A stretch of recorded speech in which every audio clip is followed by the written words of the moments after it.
Hello and welcome back to my YouTube channel. Today we are going to discuss why does Lord Jagannath leave his temple every year. Before starting our discussion, let us understand few terms. Jagannath. What does this word means? Actually, it is a Sanskrit word which is a compound form of Jagat plus Nath. Jagat means universe and Nath means Lord. So basically it means Lord of the universe. Next term is Rath. Rath is a Hindi word used in Hindi language and it means chariot. Yatra. Yatra is also a Hindi word which means journey, travel or pilgrimage. Before starting, let me tell you an interesting fact. There is a word in English language called Jagannath which means unstoppable force. Actually, European travelers were influenced when they first saw this massive festival centuries ago. So they eventually invented a new word and then it got incorporated into English language. Now let us begin our discussion. Just imagine one day every year, even God leaves his own home, not secretly, not quietly, but in giant wooden chariots pulled by millions of people.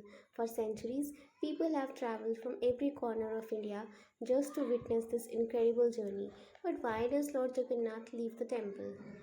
What's so special about this festival? The story behind it is far more beautiful than you might think. Most temples have one thing in common. The deity remains inside the temple and that is place is called Garbhagriha and devotees go and seek blessings. But Jagannath is different. Here, instead for waiting for people to come, the Lord himself comes out to meet the people. Just think about that for a second. What if the king left his palace every year just to meet the ordinary citizens? That is exactly why Rathyatra feels so special.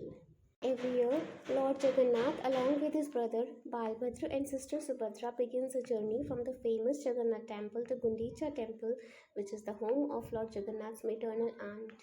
The distance is not very long, but the emotions attached to this journey are enormous. Many people believe it carries a much deeper message that God belongs to everyone, not only those who can enter a temple. For one day, social status, wealth, and backgrounds do not matter. Everyone stands on the same road. And there's something that surprises me. Did you know these gigantic chariots are built from scratch every single year? Just imagine the craftsmanship, the planning.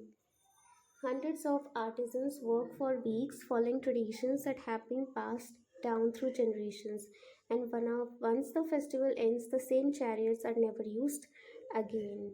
Now imagine standing in front of a huge wooden chariot weighing several tons. Thousands of people rush to hold a single rope. But why? Because for devotees, pulling the chariot is not just physical work, it is considered an honor. It is their way of saying, I am walking with the God. Whether you're rich or poor, everyone holds the same rope. Isn't that a beautiful symbol of equality? What do you guys think? Let me know in the comment section. But I also think the real beauty of Rathyatra is not the crowd or the chariots or even the celebration, it is the message. Sometimes leaders should step out and meet people. Sometimes divinity should come closer to humanity. Sometimes the distance between people should disappear, and perhaps that is exactly what Jagannath Rath Yatra has been teaching for centuries.